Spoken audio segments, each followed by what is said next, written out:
Greetings, friends. Your cartoonist pal Stan here with another episode of Random Encounters, the show where I use random encounter tables, like the kind you find in tabletop role playing games, such as Dungeons and Dragons, and use them together with input from you in the live chat and random encounter tables. Well, I said random encounter tables. Electronic die roller is the one I didn't say. Use an electronic die roller, input from you to create a never before seen cartooning prompt, which I then draw for our entertainment.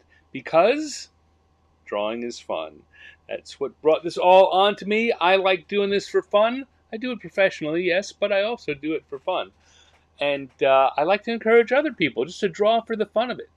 So, with that, I encourage you, to grab a pen and paper, a notebook, some printer paper, back of an envelope, whatever you got around, and a pen or a crayon or a pencil, again, whatever you got around, and just draw. You don't have to draw the same things I'm drawing, and you certainly don't have to draw them in the same way I'm drawing them. You don't have to draw them. You don't have to draw them in the same way I'm drawing them. You can draw them any way you like, and that's the fun of it. You get to do it your way. So, there we go. That's what this is all about. That's what the show is going on. And I'm going to... I'm a little discombobulated here. Despite the fact that I set reminders for myself that this show is coming up, and I looked at them, I kind of said, okay, yeah, I noted that. And then I looked up and was like, 3 minutes to show! And so, I got it all set. But I didn't have my minute to just kind of relax and let it all hang out. And I'm not usually that oozing calm anyway, but yeah, I'm a little more discombobulated than usual today. I will now grab my iPad. I do all this drawing on an iPad Pro with an Apple Pencil and the app Procreate. People ask, so I like to say that. I also like to make sure everyone knows, not sponsored. They are not sponsors of this show. There are no sponsors for this show. Just me and my good-naturedness. Which is to say, I would take sponsors for the show. I want everyone to know that. I would totally take sponsors for this show. Hello, Penny Firehorse. Thank you for tuning in. Good to see you today. So yeah, I would take them, but I don't have them. And I'm sharing all this information, not because it benefits me, but because I like to share the info. I'm an info sharing kind of guy. I'm just that kind of giving. How's your week going, Penny? Having a good week? I know I saw you Monday, but anything exciting happened between now and then? Or then and now? You know what I mean. All right, I'm coming to my iPad, and I'm looking down. I'm going to open up the app here. I'm going to switch to view so you can see what I'm seeing here. These are the encounter tables we will be using tonight. Michael in chat, how are you doing? Been cyber bouncing yourself? Yeah, no, today has just been kind of a bounce around day. As I was getting ready to hit the go live button here, I thought, well, I've done a number of things today, but I did not accomplish any of the things. Well, first of all, any of the things I had hoped to accomplish today when I got up this morning, none of them are done. I did accomplish things. Things got done, and there are things that eventually need to get done, but they were not the priorities. I did not hit my priorities today. Until this hour, this 6 p.m. Pacific hour, where my priority is to come on here and, draw some random improv cartoons with you all. So there you go. I will check off at least one of my boxes today. In order for that to happen, though, I need to come over here and switch it over to the die roller and find out what our first pairing is going to be for the day. So that's a 6 and a 1. Over here we can see that 6 on the white die is a Necromancer. Necromancer, and one is Mowing the Lawn. Did I do that previously? This may be the second time. I don't remember clearly. Most of my Necromancer things have been Necromancers. Some evil-looking sorcerer guy commanding a skeleton to do something, and I can imagine me having the Necromancer commanding a skeleton uh, to mow the lawn, and because that's likely what I'm going to draw here. Uh, if I can remember, if I know I've done it before, it's only happened a couple of times that we've had these repeats because I use the same over here on the list. I repeat the who's and the what's over time, and so there's a possibility that the random tables could give me the same results. Happened a couple of weeks ago, which for what I thought was the first time, and I could clearly remember what I did the first time, so I made sure to do something different. The challenge right now is I have a vague inkling that Necromancer Mowing the Lawn might have come up before, but I can't think of what it. I can't remember specifically what it would have been, so I can't therefore be sure I'm going to avoid doing it again because my brain sees the same words. I might have the same reaction. It was troll mowing the lawn. I know I've had a couple of different mowing lawns. We definitely had a troll mowing the lawn. He cut his own foot off, if I remember. It would grow back. All right, but here we go. We got a Necromancer mowing the lawn. So I think the first thing I need to do here is zoom in a little bit, and we're going to. Oh dear. I'm going to have to change something up here. I monkeyed around with my files a few weeks back and made everything a little more just different. And I'm not dealing so well with different right now. Okay. So I think we're going to have the Necromancer is going to be standing here, hand on a hip, maybe drinking a drink with a straw. I think the drink will come out of a skull goblet. He's going to be drinking out of a drink, out of a skull.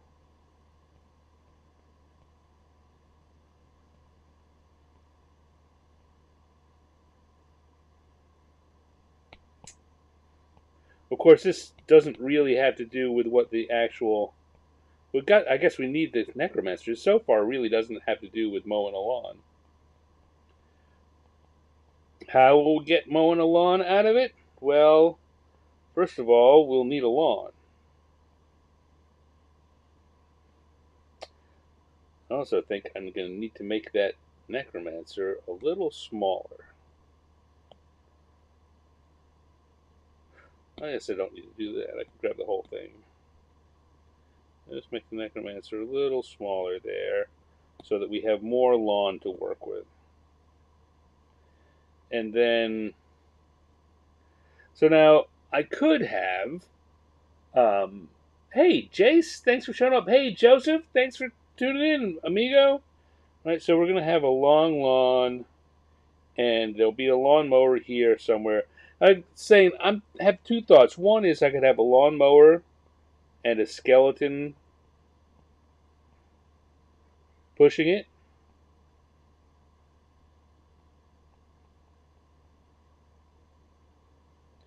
The other thought was I could have hands coming up from the underneath with clippers. That seems funnier and harder to execute, so I'm not going to do that. Harder to execute is the problem. I'm trying to keep these, the idea is to make this show quick drawings.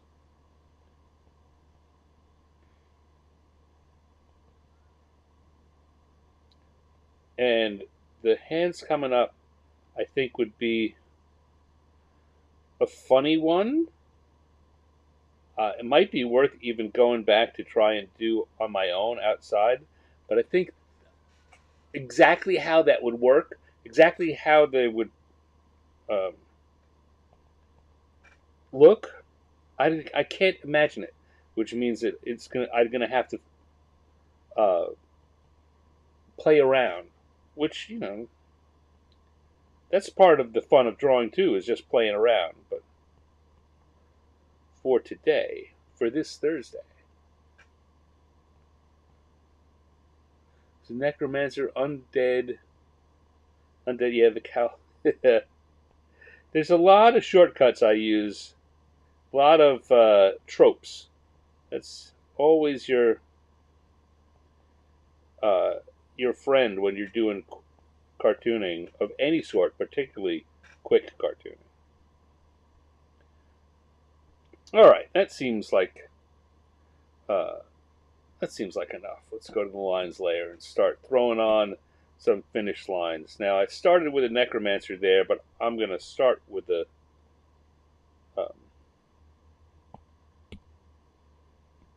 start with the skeleton here because he's in the foreground.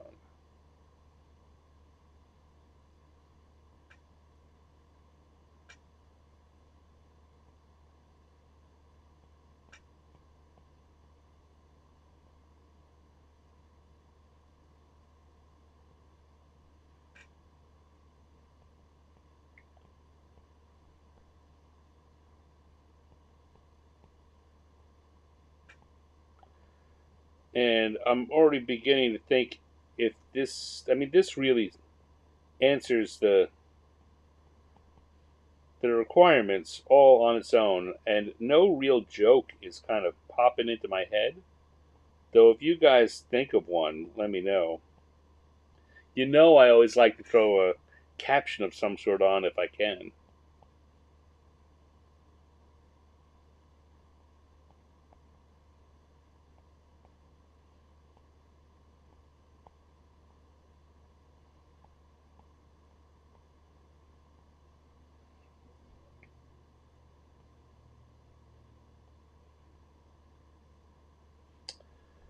Okay, now we're just going to have to create something that looks like a lawnmower.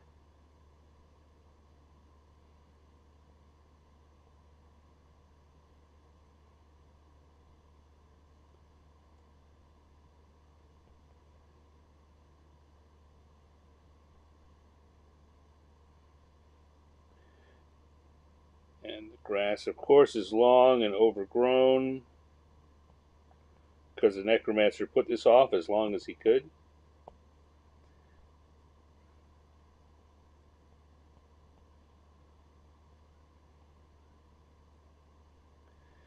And we can have the lawn behind it be nice and trim. And it's funny that I'm doing this. The most recent uh, lawn mowing drawing I did was for the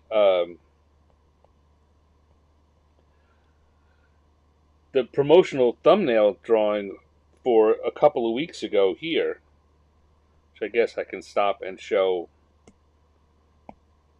afterward, just to because I thought it was kind of funny. I amuse myself.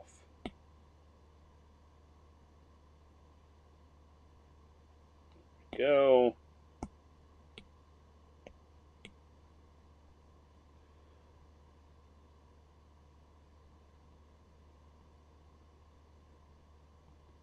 Gonna give him dark circles around his eyes. Our Necromancer, tiny little pinprick eyes. Definitely high arching eyebrows and sunken cheekbones.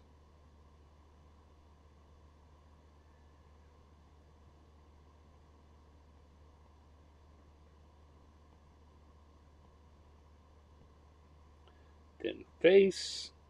These are the details. There's as you do some more cartooning, one of the things you get used to, or you want to get used to, is building a repertoire of shapes. I'm always here talking about basic shapes. When you think about the heads and um, the doing different characters, you want to, with your repertoire of shapes, think about what is the again the kind of the trope, the thing that people hear about this thing. When someone says the word necromancer, what do they think? Well, I think it's someone who's it's going to be very pale. I'm not even sure I'm going to use any. I think it's just going to leave his skin white, and just use highlights. Nothing but highlights. But in this case, he's tall, he's thin, and he's pale. So, just kind of to stop and show you. So, when I do that, I want on a round top of the head, and then I want a long chin. And then we're going to have then the eyes come in like this, tiny little dots, thin nose. And this is what I'm thinking as a basic thing. But you can see how those are the basic shapes. So that's what I'm thinking about. The minute I start drawing, I'm thinking about what I want to convey, what's the image that the audience is going to be thinking in their head when they hear this word, and how do I get that in basic shapes. I said before, for different kinds of creatures or characters, I've got shapes that I tend to use. So the Necromancer is all about these long, extended, thin shapes. Dragons, I've said before, I build almost always out of triangles of different sorts.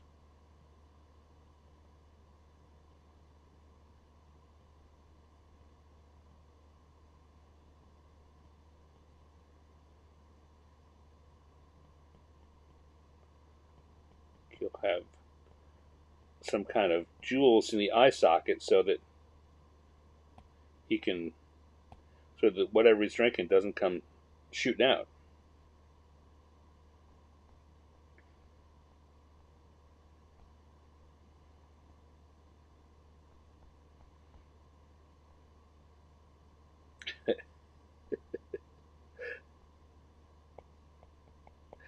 Thinking a Necromancer is going to be saying, "You missed a spot."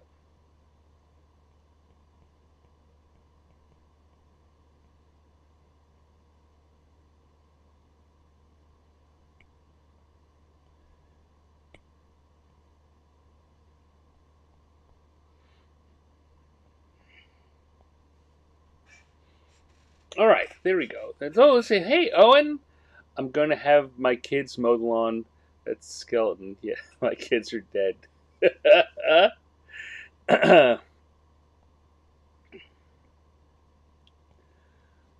See, Michael says getting the contract for landscaping the cemetery was a no-brainer. That's good. That's good. Hey, Nicholas Blanchard, thank you for joining us this evening.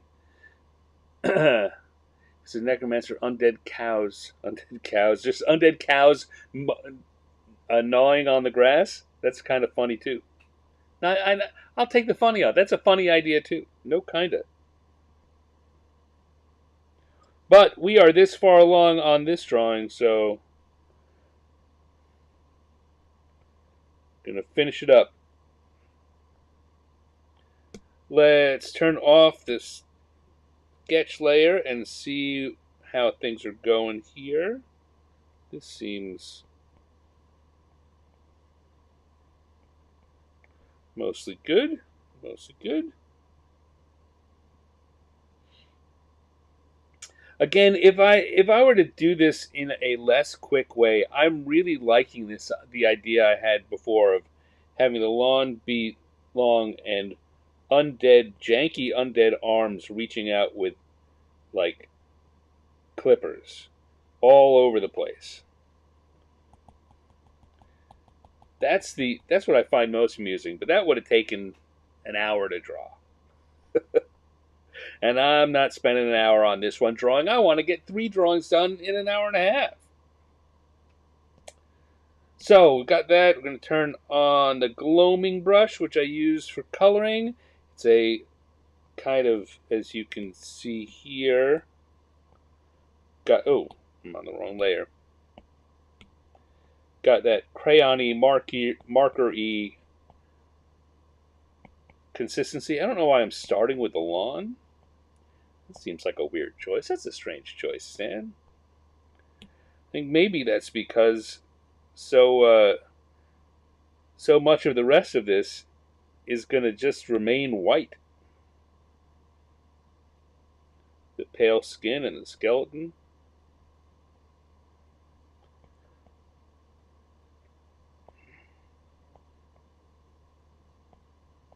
I'm just remembering that last week I had talked about the idea of preparing ahead of time. So already that's out the window. With some prepared drawings, so that I could focus a little bit on talking about more in depth about the shape within a shape coloring that I'm always going on about, to help increase with quick drawing styles, increase the amount of detail you seem to be providing, and the whole thing feel more three-dimensional, more three-dimensionable. You know what I mean.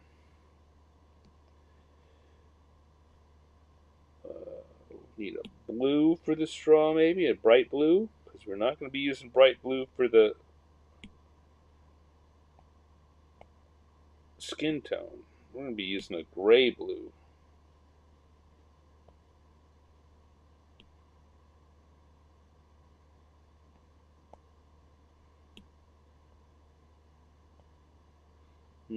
Green's not a great color to use there because the lawn is green.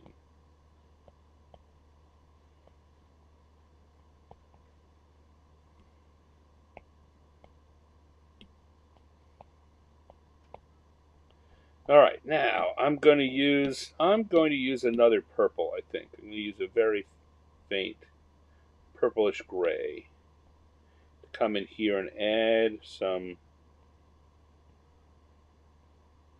extra shadows. Again, I'm not going to color. I'm going to leave the white for the base color because this is our Necromancer. He doesn't get out in the sun very much. Maybe I should have drawn him with a big hat on here. I'm going to use a kind of an off yellow for the bones themselves, and see how I like to point this out every time. The color of the skeleton and the Necromancer is the most apparent color. The color that is there the most is just that flat white. But by using these highlights in another color, by varying what the highlight color is, it affects how you see the white part. The whole white part seems to take on a tinge of that highlight color. So our Necromancer looks ashen, and our skeletons look kind of, pearlescent, bony white. Ivory is actually the term I was trying to think of there. There we go. Come back and add a little bit of extra color in the grass.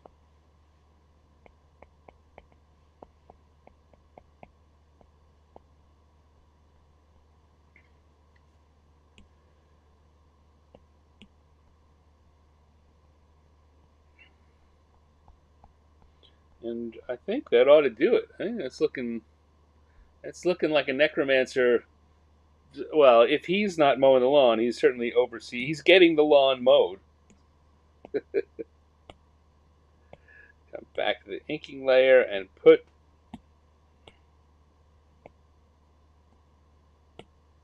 my little stand in the corner. Because we have ourselves a necromancer mowing the lawn. And that's our first drawing for the night. Oh, look at all the chat going on.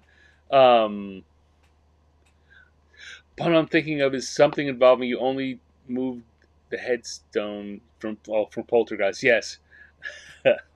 Scrolling back up to see what was going on in the chat here.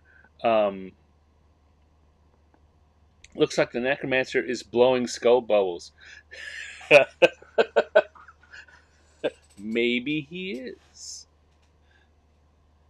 That sounds like fun.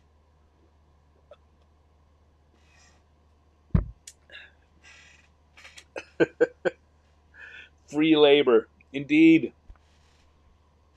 This as a scenario to do a 4 or 6 panel comic or a 1 or page comic story. This seems like there's some meat there of you could tell a good, like the equivalent of an SNL skit or a very very short like animated piece. It seems like there's a lot of gags you could go from beginning to end of the necromancer coming to mow the lawn. Just picking one in the middle. And as I think about it, probably I picked the least funny of all the things. But I also picked the easiest one, the one that's easiest to achieve in our quick time. There's no meat on those bones. Well, not the ones that are mowing, but there's a lot of meat on the bones of this story. Okay. Woo. I was going to. Oh yeah, I was going to come back here and show you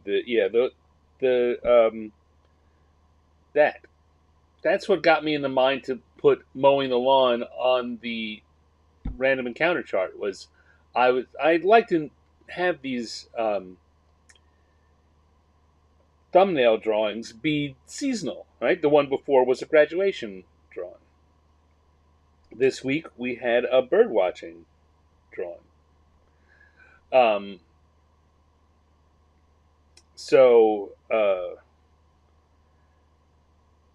And I also like the encounter tables to be seasonal. So sometimes one will affect the other. Like I don't think I had mowing the lawn on the week that last week. I think I added that this week. Maybe I'm wrong, but they'll often inform each other. If I draw, I did the drawing of the mowing the lawn. I thought, oh, we could have that as a possibility here, and so we did. I'm just thinking one more thing I want to come back and add, and that is a little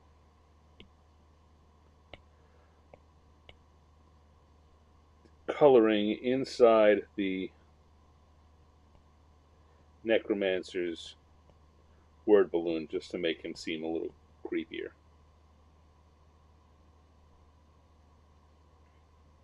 There, that'll do it.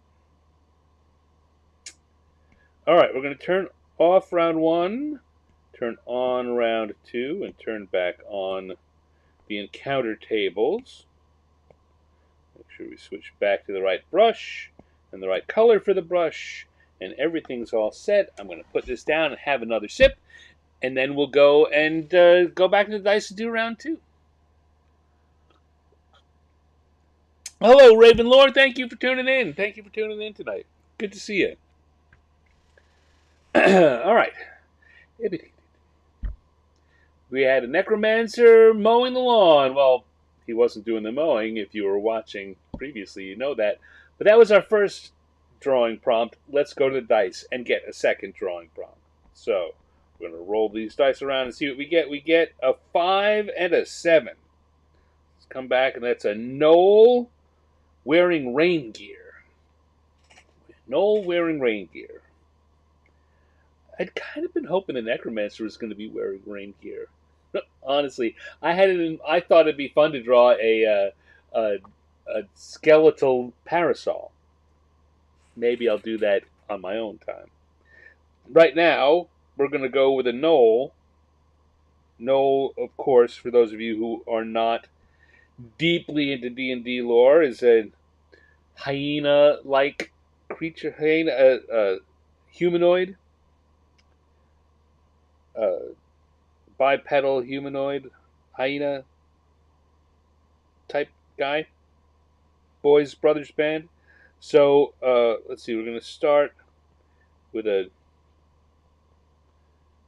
extended face and big ears coming off the back. He will have a rain slicker on.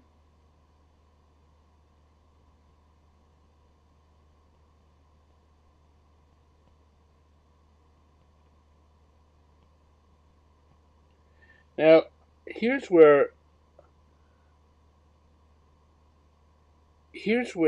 I get the how to make something look hyena-like as opposed to some other canine, right? So I know I want make that even smaller so I can do some sketching on this. I know we want a long neck that come into shoulders, kind of wide shoulders, and a hunched back.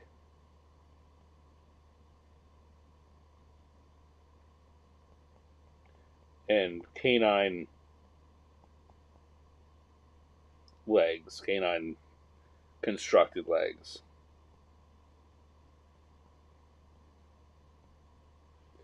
But there's something about the jowls, the shape of the head and the jowls, that I don't get right. He really looks more like wolfy or coyote-ish to me than like a jackal or a hyena.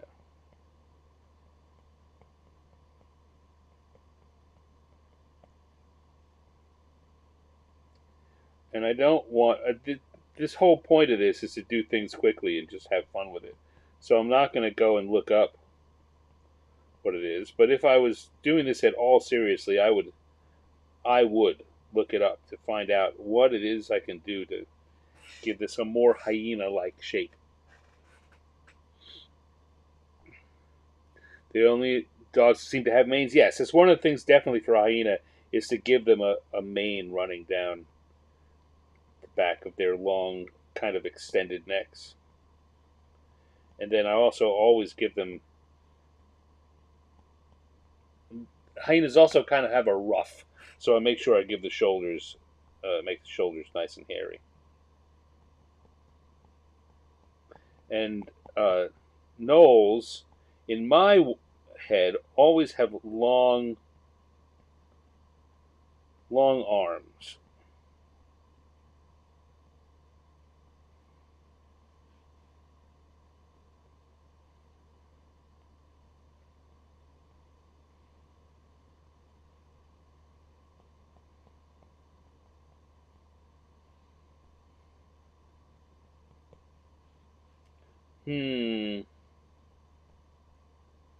All right, those legs are too small for this body, but I think I will just grab them and make them a little bigger rather than try to redraw them. There we go. That's proportionally more like it. We move that into the center so I can get the umbrella like so.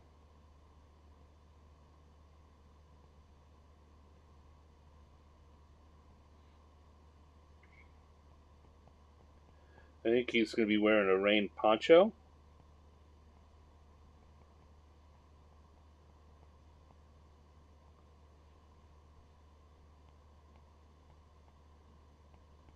It'll be raining a bit. I guess maybe I want to try and get the umbrella to come over the head of the Gnoll a bit. Particularly, I've got him like looking out and up, so he's going to have to be under some bit of protection by it.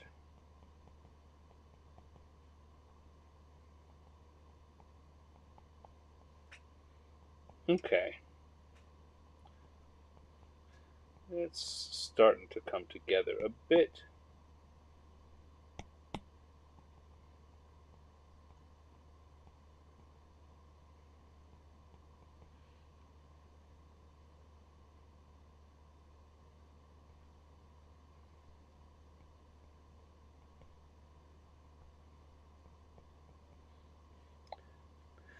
The ears are rounded and bear like. Oh, I always thought they had. Well, gnolls very often are shown. Like hyenas, you're right. Hyenas do have kind of stubby ears. But that just looks like a weasel if I draw it that way. And I'm just thinking, I don't know. Look up how gnolls have been drawn. I think they're generally given the big coyote-like ears. Maybe that's why I have so much trouble. Also, because I never bothered to look it up. There's a bit of advice for you whenever you're doing, whether you're doing drawing or game design or writing, if it's based on something that exists, take the time to look it up. There's no harm or shame in that. In fact, it's just better all around if you do.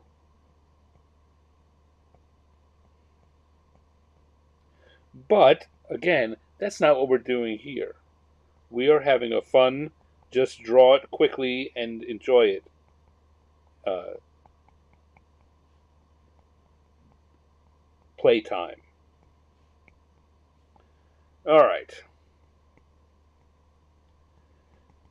done more sketching on this one than probably my last three drawings combined because I just don't feel like it's coming together right. But that's what we're going to work with here. So I will go to the line slayer.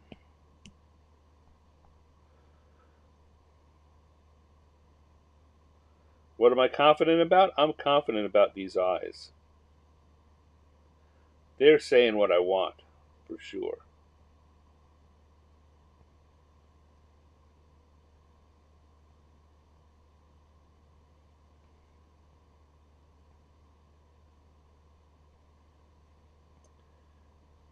Looking back at some of my previous um, drawings from the show, I can tell you that I have I've never been able to tell the difference, looking back at it, whether I'd intended the character to be well, no, the only way I could tell the difference between whether I intended the character to be a a werewolf or a gnoll is these big ears that I give them. But then, as Michael pointed out, that's not how hyena ears are, and now I'm just questioning myself.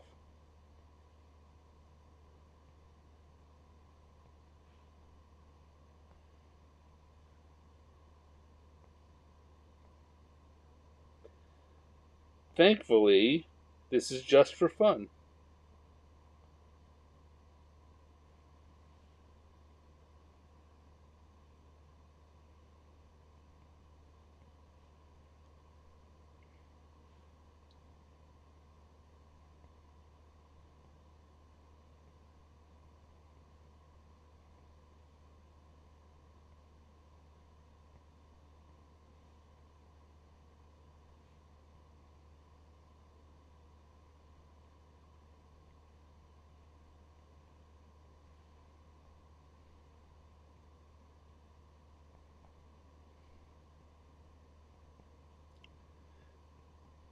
The idea of something like a gnoll or some kind of um,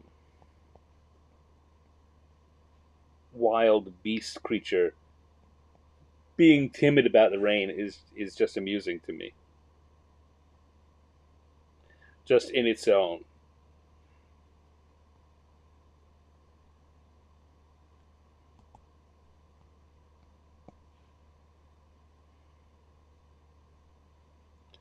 I think I got that. I was saying I like long arms. I think I got that long arm too long. I'm gonna pull that back a little, which I can only do because I'm drawing digitally. If I'd done this traditionally, I would just have to live with it, and I would.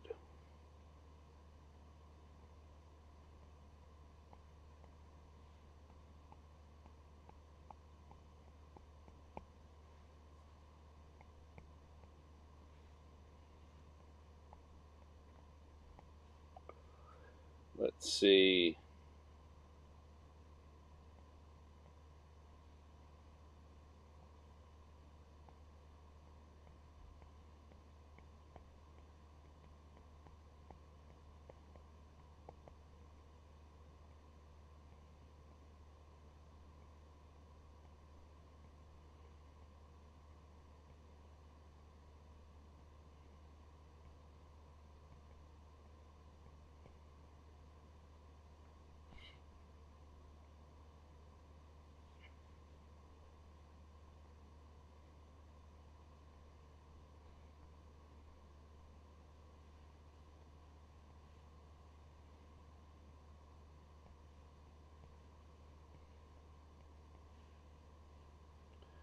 Put some lines down, some bits where the rain is hitting the umbrella.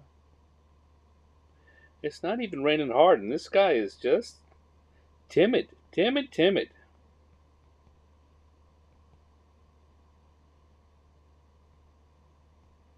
If there was a joke I was going to make about that, it would certainly be how bad a dog smells in the rain. This is one of those. I don't know if any of you here were readers of Cerebus the Aardvark, either when it was originally coming out or since. I know Dave Sim proved himself to be a misogynistic lunatic, but the comic is still funny and good. But one of the running gags in Cerebus was how bad he smelled, how bad his fur smelled when he got wet. That is clearly an upper class Detective Gnoll. Detective Gnoll. Detective Gnoll is on the case. It does look, looking at it there, it does look a little bit like a deerstalker cap, which was not my intent. And it will look less like it after I color it. But yes, right now, he does look like Detective Gnoll. Okay, let's go to the colors. Well, let's stop for a second and see what we need to add here on the lines. Just to... Oh, wow. I didn't finish the umbrella, the bottom of the umbrella at all.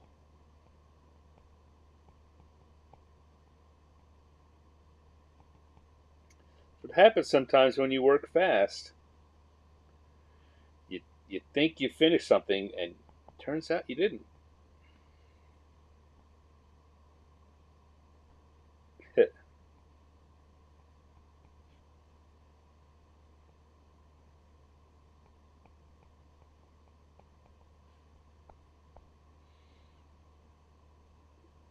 Alright, there we go. That'll do.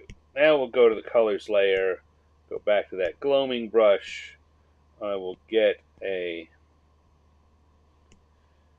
good Gnoll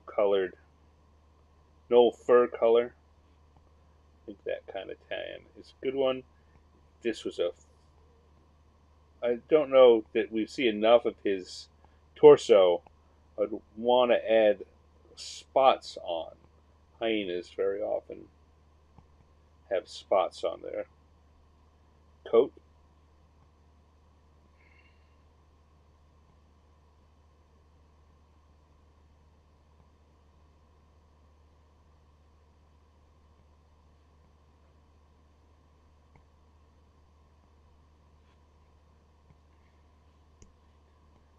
Go, and then a much darker version of that for the mane.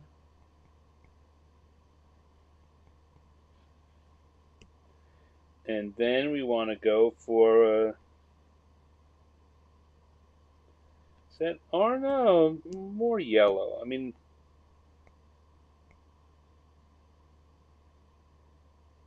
rain gear should be yellow.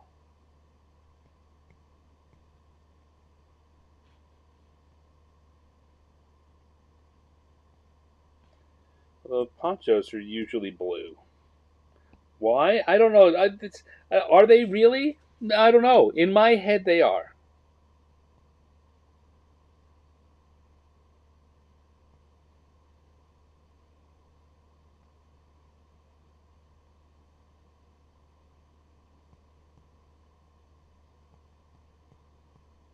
Blue or a green, I'm thinking.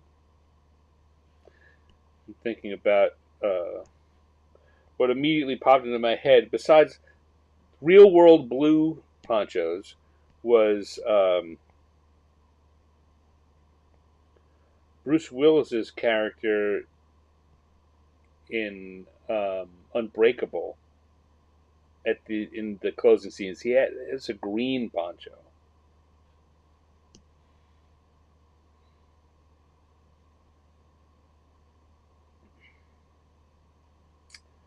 Oh, umbrella. What colors are umbrella going to be? Maybe we'll have a nice kind of red umbrella, or maybe we'll have alternating stripes.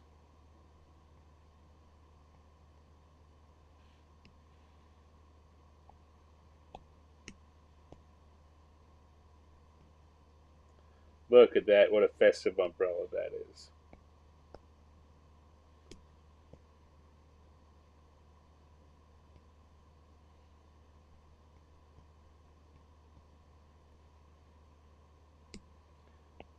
And we need a different kind of brown for the umbrella.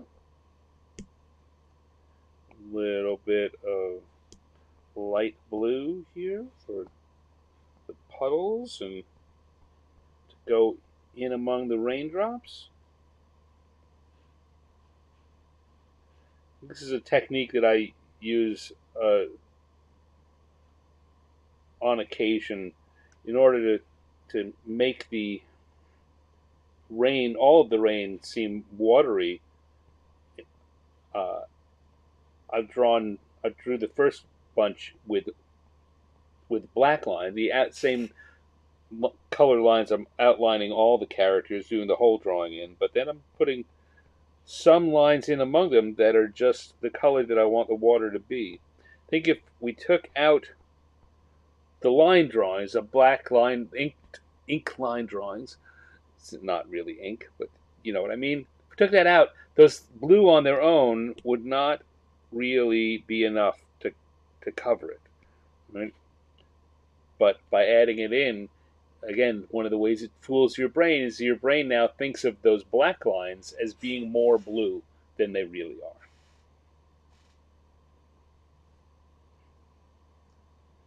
There we go.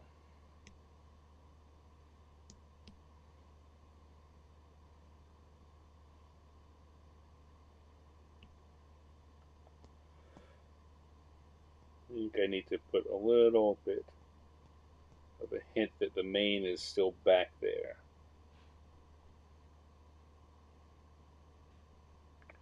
But that's our Gnoll in the rain. Maybe come along here, add a little bit of shading in here. Not a lot. It's not a very detailed drawing, but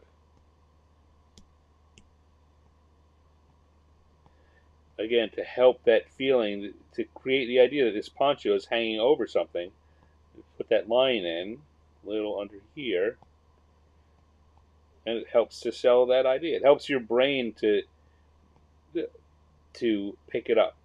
I often talk about which details to put in. You particularly in these kind of quick drawings, you want to put the ones that hint at something, even if it's not there. And you want to make sure not to put in things that create that illusion, that hint, because the brain will pick it up and suddenly the thing you didn't want is in there because you gave an uncertain, a open-ended image.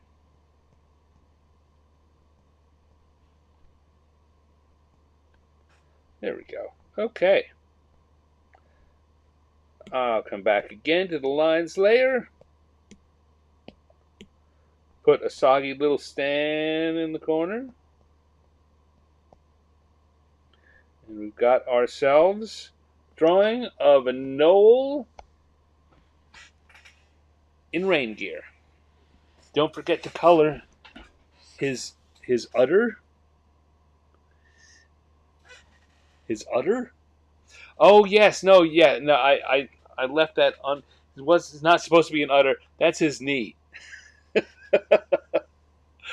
Yeah. Some of those details, again, in the quick drawing, flopping the poncho over someone with such a weird body um, physiology, or no, non-standard human body physiology.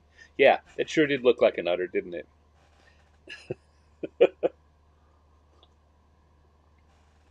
Okay, that's drawing number two. Two, done. And I'm gonna take a little break from the drawing to tell you folks that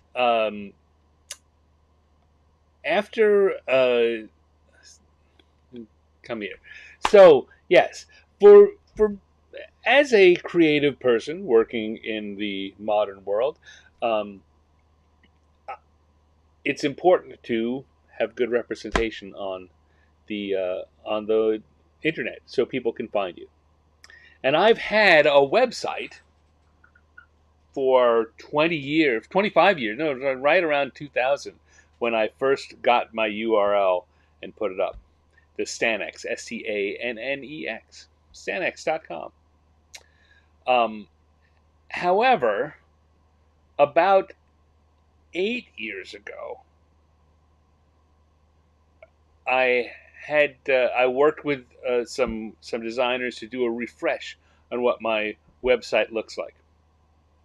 Hello, Linnea. Glad you could make it.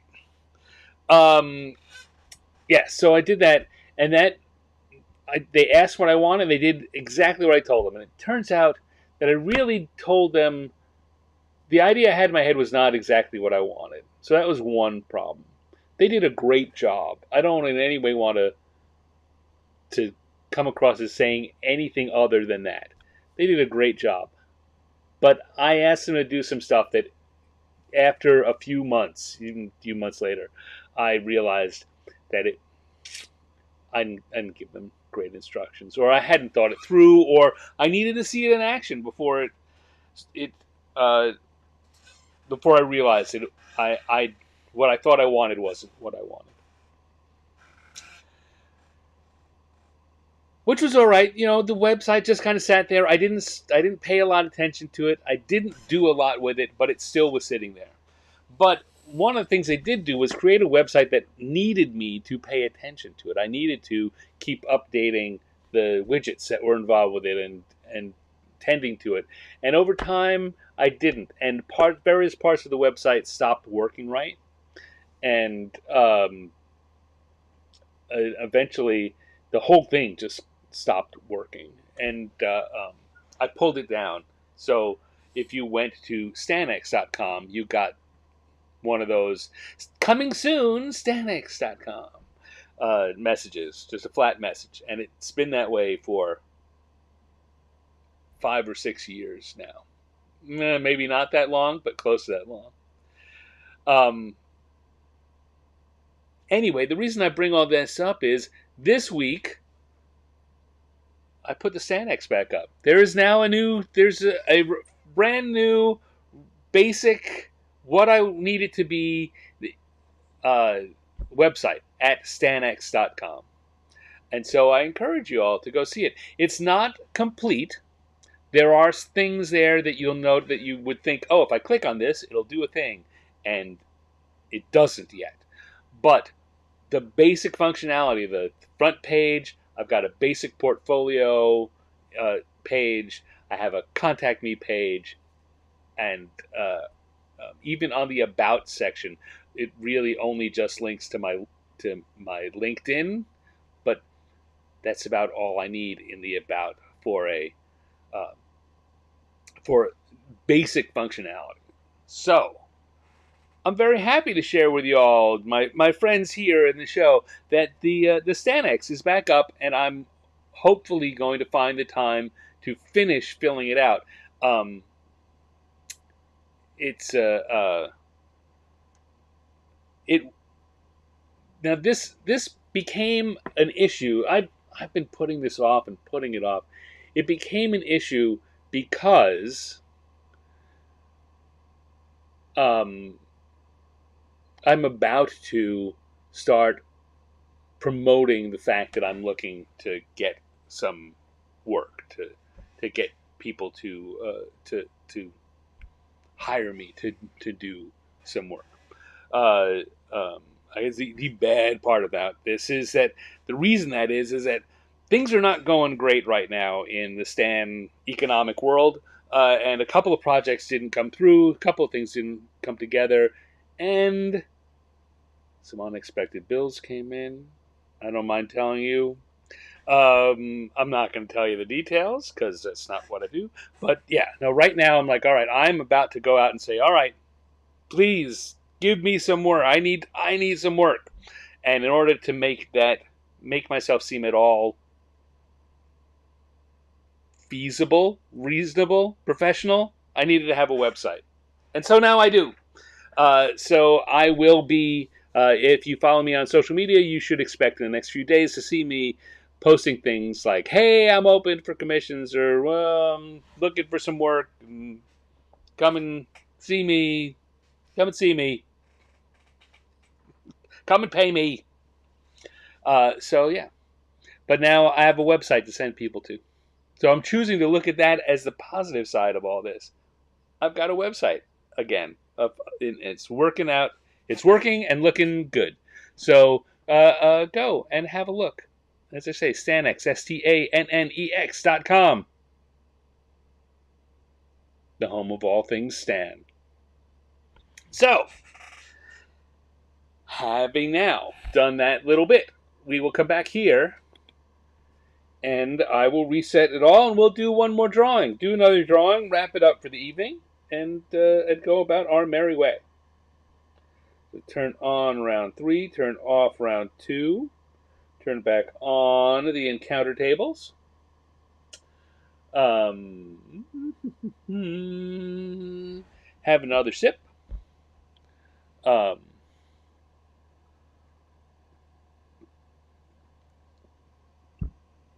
just going to see what's going on in the chat.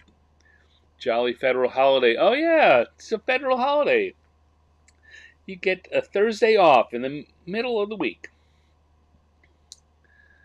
Oh, yeah, I mean, you're saying my annual Thanksgiving musings. I have a reputation among people who have followed me for a while. I really like Thanksgiving as a holiday, and I have a tendency to write thoughts about that on Thanksgiving and post them to my blog. Blog is one of the things that's still broken on the website, and I'm not sure if I will be able to recover all the old posts from the old blog, because I've got blog posts going back 25 plus years, and when we rebuilt the site, we migrated everything over to there, and again, because I let other people do it for me, because I paid other people to do it for me, and I didn't pay enough attention, and I didn't ask enough questions. I'm not sure where all that migrated stuff, where I can find it again. So sadly, I may have lost all those old blog entries, And on top of that, the blog functionality on the site that's programmed in it right now, just stylistically, I don't like it. I need to spend some time to create a blog page that I will be happy with. Right now, I'm not. I don't want. It's not turned on, and I don't want to turn it on. It doesn't look like what I want it to look like. So that that's another thing to look forward to. But that's not going to be a priority. Facebook and other social media will, for the time being, still be the best place to find my musings. All right, here we go. I'm going to have a sip. I'm going to do a little wave in front of the face resets. A Gnoll in rain gear. That was our second drawing. Let's go do a third one. Go back to the dice one more time and see what we get. Let's roll them, roll them, roll them. Keep them dices rolling. 3 and a 1. 3 and a 1. A 3 is an imp? Oh, we already had one, right? I don't want to do all. I expanded it out to a D10 to lessen the chance that this would happen. And there's still a chance, but here we go once again. So we can either let you guys pick something, or we can flip it around and go with 1 and 3, which would be a troll painting minis. Or we could do something completely different that you guys think of and tell me what you want me to draw. I always like doing that too. So let me know. Let me know. What are you thinking? I certainly don't want to have mowing the lawn happen again. Imps are always fun. Playing around, tiny little guys. I remember drawing imps kicking a field goal was one of the ones from a while back here on the show. Let's see. What do you think? Got about a dozen people hanging around in various ways watching this live right now. Give me some input, or if you don't, I'll make something up. I'm an imp doing stand-up, says Michael. Minotaur petting a cat. Again, you don't have to pick what's on here. These are just this is what's on my random table right now. Randomness has let me down. Imp firefighter. There's something. Hey Dale, thanks for coming in. Imp doing stand up. Imp doing stand up has 2 votes. That seems like it wins. What are the 2 people come in and say the same thing? That the people are speaking. All right, Imp doing stand up. It is. So we'll turn that on. We're on the right layer. Okay.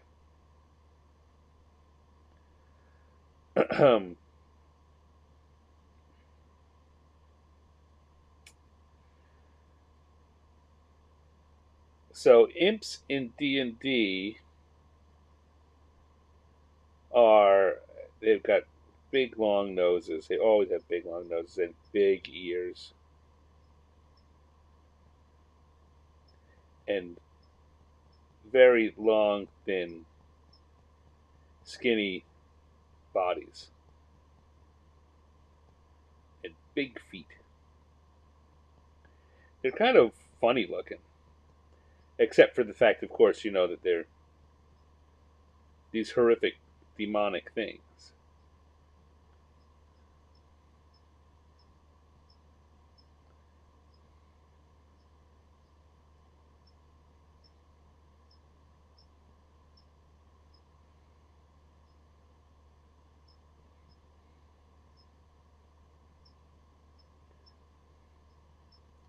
And they've got these long tails that end in scorpion stingers.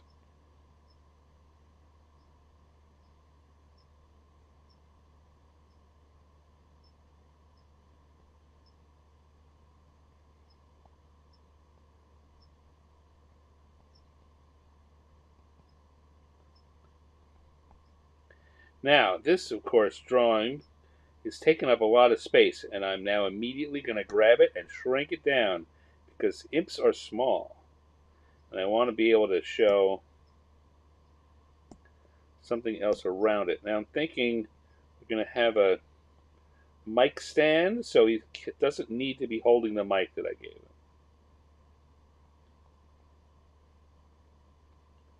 We're going to have a mic stand. We're going to have a brick wall behind him because that's how you can tell it's a comedy, stand-up comedy. There's a brick wall.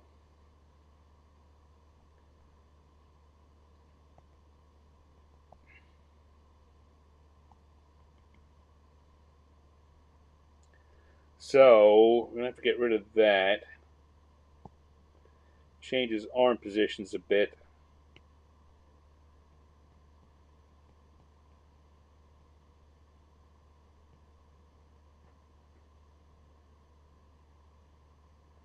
Like so.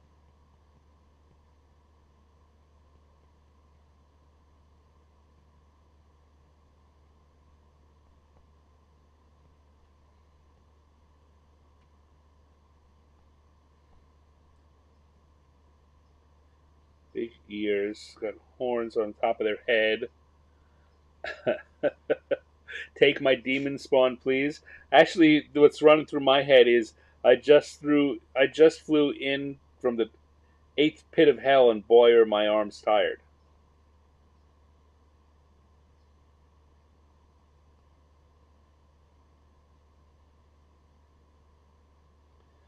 There's a lot of good bad joke possibilities.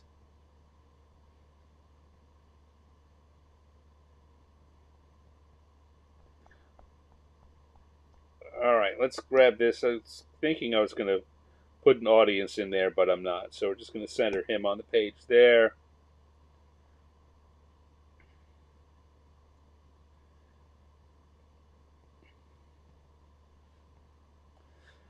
That's about all we need. I was watching. So whenever I work in Procreate, it automatically creates a video, a process video showing how the line by line, how the drawing came together.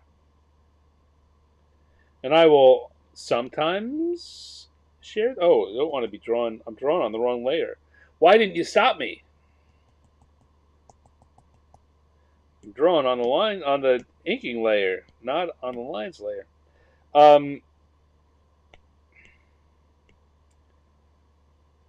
So it creates a video that shows the creation of the drawing step by step. And I'll use that as a bonus for, so for example, people that are paying subscribers to the Substack for my Wednesday show get process videos for all the things I draw there, and I make that as an exclusive. Sometimes, like things I do for my Patreon, they will get it exclusively for a while, and I think that I may eventually show the videos from 50 Years in the Dungeon too, but for now they remain exclusive. I guess it's not true because I show them to my patrons too over on Patreon, but I'm not releasing them publicly. Anyway, I bring all that up. Why did I say that? Why in the world did I say that? Because I wanted to say that I was watching the replay of one of the drawings I'd done, and it made me think about what we do each week here on the show. How much sketch I put in before I start drawing, and what the results are. There are lots of different ways that someone can cartoon. One is to just pick up your pen and start drawing, and you take what you get. Another way is to do the sketches like we do here. usually pretty quick sketches with a little bit of detail, but not a lot. And then I'm putting the detail in as I'm drawing. The end is a more raw feeling drawing than if you uh, what I saw on the video for that on the video I was watching earlier. Man, I'm really having trouble talking tonight. Is that for this finished piece, I would get to this stage of sketching, and then basically what I'm doing now as the finished drawing would be another round of sketching. I do a second set of sketches where I complete the drawing in pencil so that I'm not beholden to the lines I'm making. Whereas here, as I'm putting these inks down, inks I say in air quotes, um, I can, of course, undo, but basically, I'm making final choices right now. And when I'm doing a more polished drawing, I um, I take another whole set uh, of sketching before I start putting down final lines, which all makes sense, right? None of this really surprises me, but it was interesting to watch. I had the connection I made was how what I just said before about what I'm doing now as a finished drawing is the what I do as a second stage for a more polished drawing. It's the same thing. There. That's what all that was about. What a struggle.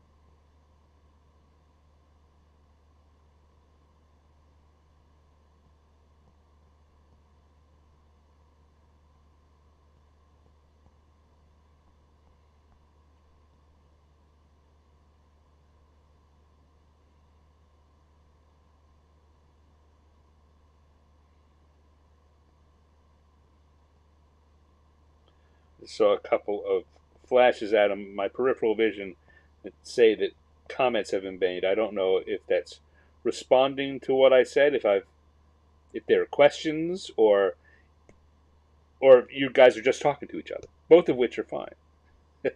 Or if the timing is just coincidental.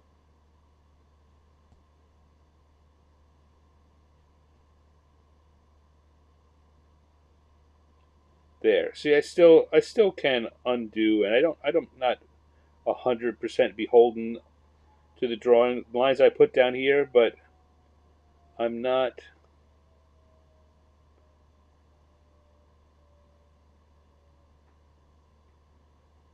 I'm sticking close to them.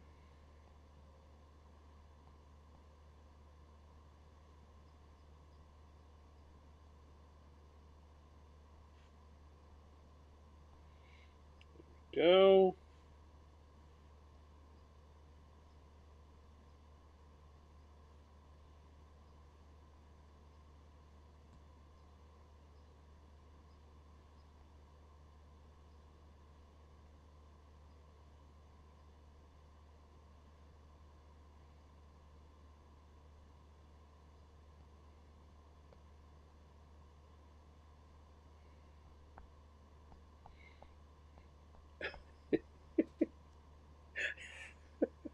I cracked myself up. I liked it as a close up drawing, fine, but I think it's funny when I pull back and look at it. Again, entertaining myself and bringing you along for the ride.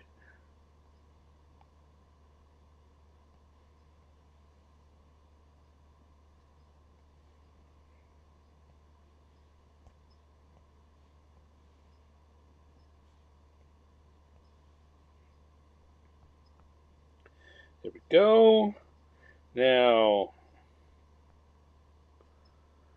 I'm not sure. I'm trying to think about what I want to do for the.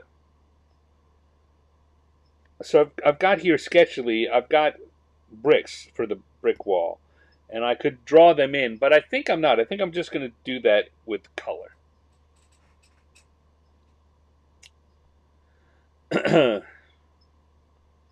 So let's turn off this sketch layer and see what we've got. Pretty much what I thought. In this case, I've managed to get most of what I need on there. Like, if anything, I maybe want to... I like how that part of the wing on this end looked ragged. Now I want to make sure I go back and make the rest of it look a little ragged, so it matches. There we go.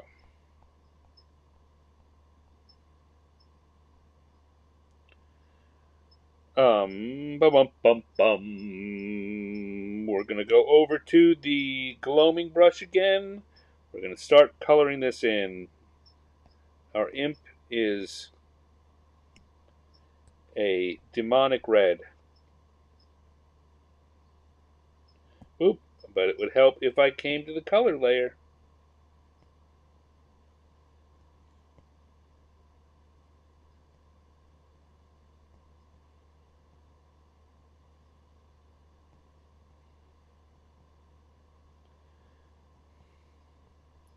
A shape within a shape is a lot easier to see when everything is so skinny.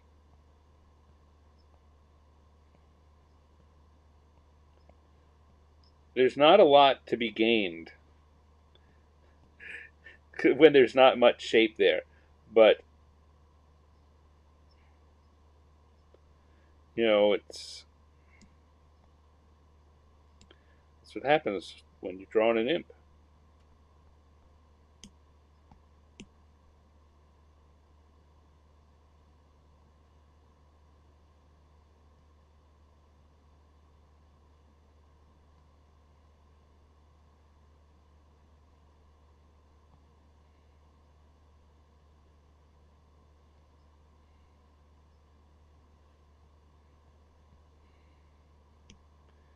Go, and we'll take a paler version of that red for the flappy part of the wings.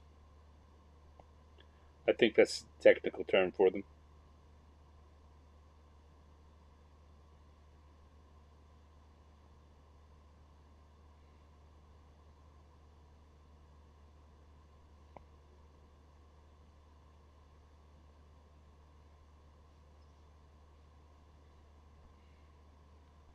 There we go. I think I want to use something akin to the color I used on the bones earlier for his horns and the little horns on his wings. And I think I want to use a glowy yellow for his eyes. Yeah, yeah. Let's see. Let's get these other colors in here quick. The mic cover is that faux black.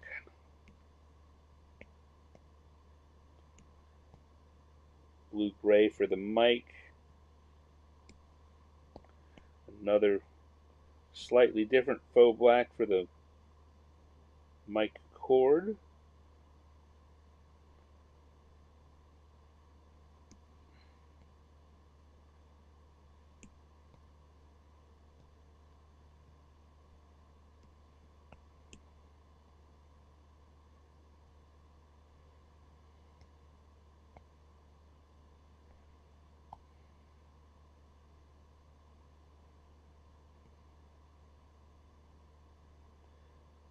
Go.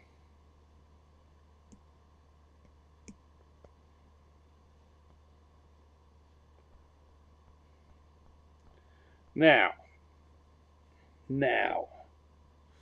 things get interesting. There we go. This is a picture of the imp doing an endless stream of Don Rickles jokes. Hey, you, hockey puck.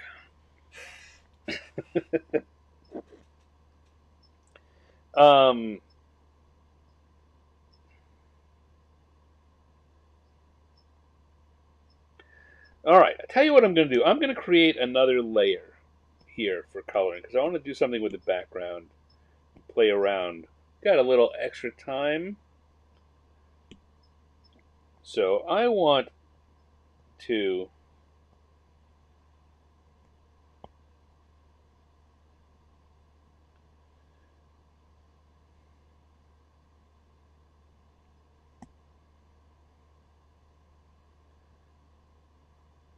play around with this shape of as if there was a spotlight.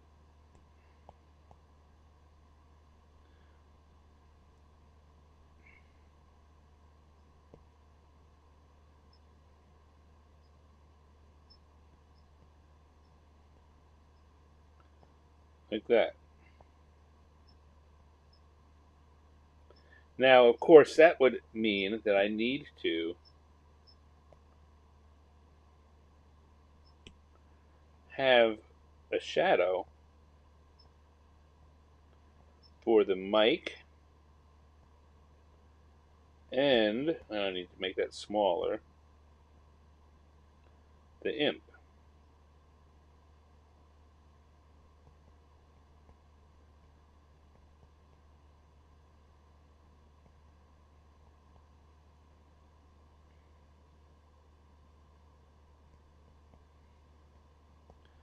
It's maybe not quite right.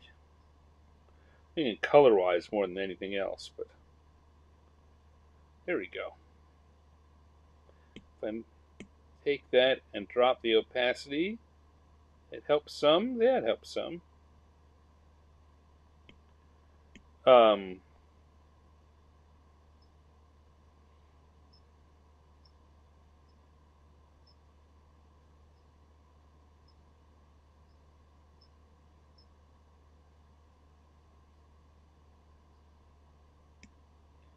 We could take an even lighter version and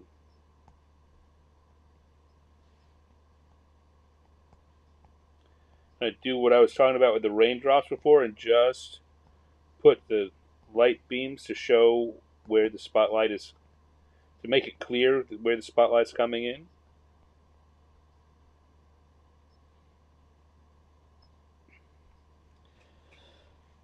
If I wanted, I was talking about doing the bricks. I think I'm not even going to worry about the bricks on this. There's one detail too many. Again, given the simplicity of this drawing, I'm falling back on what I said earlier. The more details I put in, the more likely they're going to pull your attention away from what I want you to be looking at.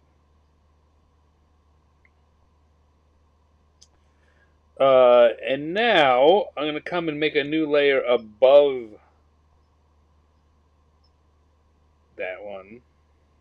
Right? Is that what I want? I'm trying to think how best to do this. No, I'm going to put it between the lines and the color. And then back on the lines layer, it's time to put some text in here. And I'm gonna do, you know what? I'm gonna do you guys the respect to look at what you may have said in there. I'm still really happy with my I just flew in from the 8th level of hell. But let's see. Hello, is this mic on? Take my demon spawn, please, as another. These are all things that could be good entries here. You think this is a rough crowd? My last audience immolated and burnt the theater. There's an idea in there, Chris. That's not rolling. That's not rolling. Anyone in the crowd have a disobedient pet? Adopting an impanzee. Chris, Andrew, you should be ashamed of yourself. Bet you thought I couldn't reach the mic. Yeah. You thought that was tough. I was just a larva, says Michael. Oh, man. You guys, you got a priest, a dwarf, yeah, a priest, a dwarf, and a halfling walk into a bar. This isn't a racist joke. It's the start of a D&D. Yeah, it's a D&D campaign. Of course they did. I just came back from dissecting. Oh God. Just came back from dissecting a man named Michael, and talk about your open mic night. Oh, Chris. Oh, Chris. I didn't. Okay. Okay. Perry says I could do a master class on cartooning. You know, I am thinking about doing some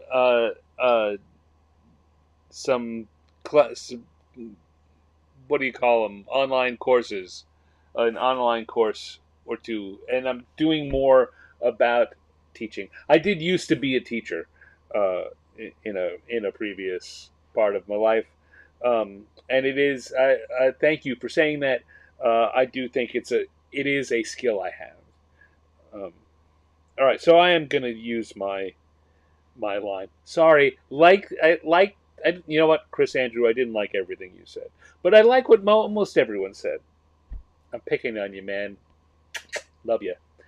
All right, so I'm gonna say.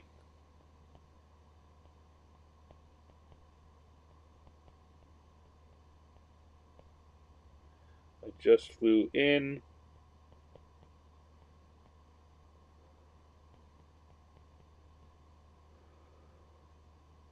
I'm going to say ninth. I kept saying eighth, but eighth is.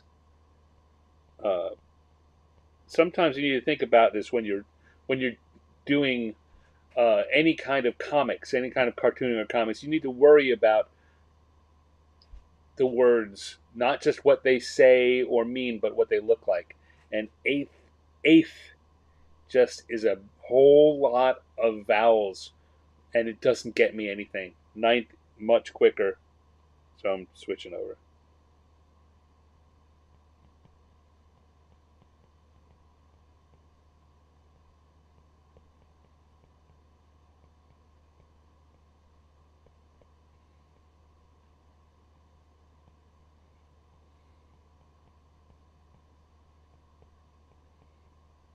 One of the things I like about this is that it shows, the original bad joke is, you know, someone who says that does just flew in and boy are my arms tired doesn't have wings.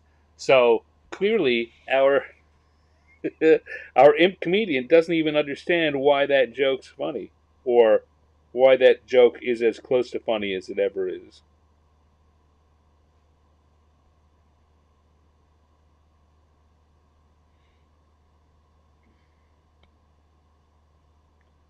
I think that's what appeals to me about it so much is that's the extra layer of that of this gag.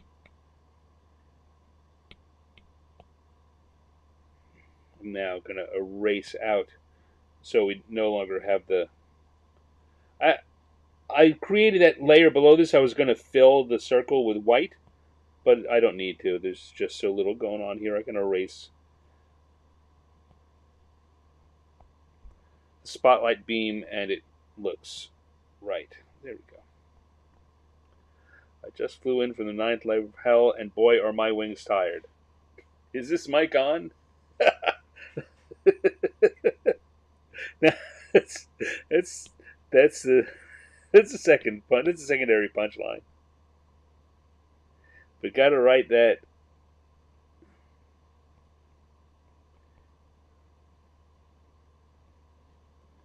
in lowercase.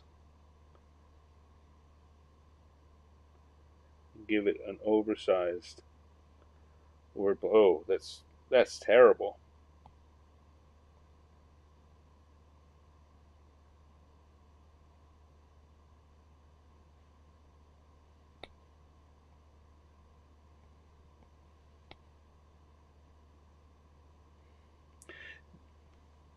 Yeah, I was about to go into a teaching moment that isn't really needed. There we go. Just flew in from the ninth layer of hell, and boy, are my wings tired. Is this mic on? Because no one's going to laugh at that joke. It ain't funny. That's why it's funny. So meta. Need the cricket sound? Yeah, that is turning it into a multi-panel thing. Um,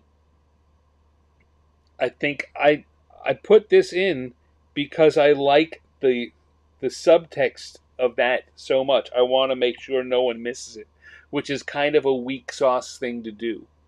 I should just let it live on its own.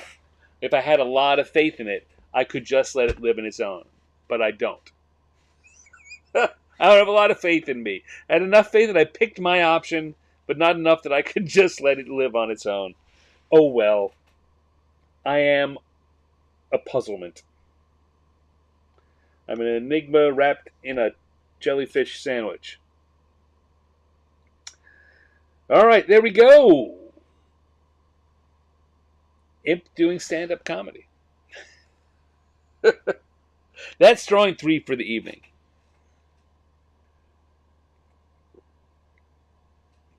Fish Dude, you got here just in time for the wrap-up.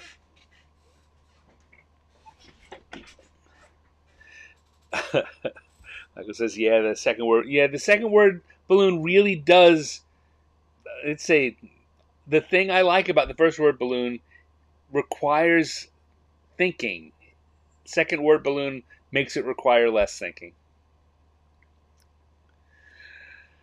Anyway, whew, it's been a fun night. I've been having a good time with you guys. But it's just about time to wrap it up.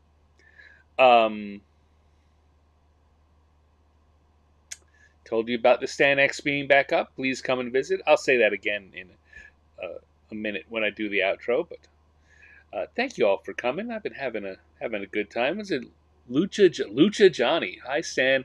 Just found your channel a bit ago, and I'm loving going through your 50 years in the dungeon. Thank you very much, Lucha Johnny. Yeah, I've really been enjoying the 50 years in the dungeon. I'll be getting back to doing more interviews probably in July sometime. In the meantime, on Wednesdays, I'm doing more art centered. I'm doing work in progress.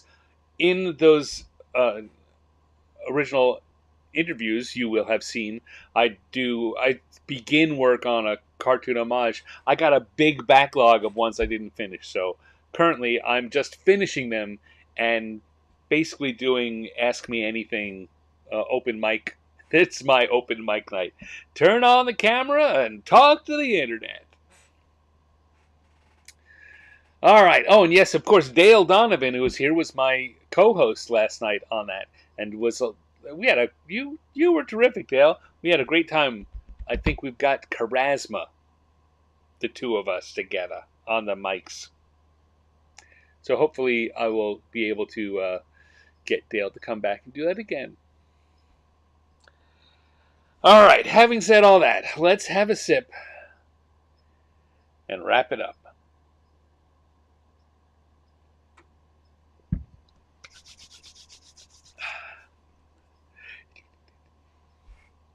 An imp doing stand-up comedy. That was our third choice for the evening, our third prompt for the evening. Our second, of course, had been a Gnoll in rain gear. And we began the evening with a Necromancer mowing the lawn. And that, as they say, is that. That's what we did this week on 50 Years in the Dungeon? No, on Random Encounters. Those were our random encounters for the week. I want to thank everyone who was here today. We had a good crowd, a lot of vocal participation. I think we all can say we had an interesting time. I think we all had a good time.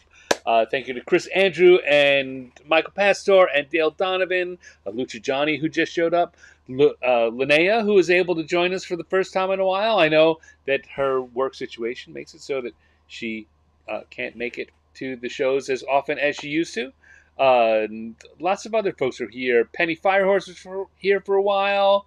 Scrolling back and looking, Perry Caldwell, Owen Casey Stevens, all my friends. Thank you all for coming. We've had another fine night of improv cartooning, and if you come back next Thursday, we're going to do that again. In the meanwhile, if you want to catch up on what's going on in the world of Stan, you can go to my newly revamped website at stanx.com. I should have made a pull up for that, but I haven't because it hasn't been around. Stanx.com is where to go. You can also join the free newsletter for my Wednesday night show, 50 Years in the Dungeon.substack.com. And if you like everything I'm doing and you want to get in the club of the cool kids who like Stan, sorry, I'm belching now. Shouldn't have had all that diet soda. Um, you can join my Patreon. I think I've said this a little bit. I'm going to start pushing the Patreon a little more. I'm trying to, as we discussed earlier, increase my different revenue sources. I would love it to, what, um, I would love to be a self-sufficient uh, entertainment juggernaut. I don't need to be rich. I don't need to be driving around in a big flop top Cadillac or anything. I don't need to live in the lap of luxury, but I would love to be able to not have to worry about getting assignments from other people, doing work for other companies and projects, and just do the kind of stuff I do here and on my own, stuff you'll find uh, on my website and on my Instagram, instagram.com/stanx, STANNEX. Um, in order to do that, I've got to promote. People don't come just because they thought of it. I've got to tell people. I've got to open up a mouth. I need to I need to talk about it. And with the key is, I never want to feel like I'm a used car salesman trying to push you and push you. I don't want to push you. But those of you who are enjoying this and you've got a few shekels every month to spare, you want to become members, and I will make sure I try and that you see that you get something worth that support. I'll do my best. And I say, if we can, it doesn't take a lot. If we can get a couple hundred people to do that. Right now, I think my Patreon's somewhere around 30 people, which is great, great. And it's slowly growing. And it's been slowly growing for several years. And the Substack also has about 40 or 50 people. And so this is how you put it together. A little bit here, a little bit there. Again, the notion is, if we can add it up to a few hundred people who are regularly part of the community and enjoying being part of it, and again, as I say, feeling like they're getting what something worthwhile for that support, it suddenly turns into an engine that can drive me being able to do more and do more and do more. Which means you get more. Isn't that beautiful how that works? All right, I'll stop now. I'm bad at this. I'm bad at pitching myself, but I'm going to do it anyway because I have to. Remember, patreon.com/stanx. Great place to go and become a member of the community of folks who like me. And that means I like them. All right. Thank you all for coming. I had a good time. We'll be back next week. Tune into my social media if you want to. I'll post the pictures of what we drew tonight, and we'll talk about next week and all other things. In the meanwhile, be nice to yourself. Have a good weekend.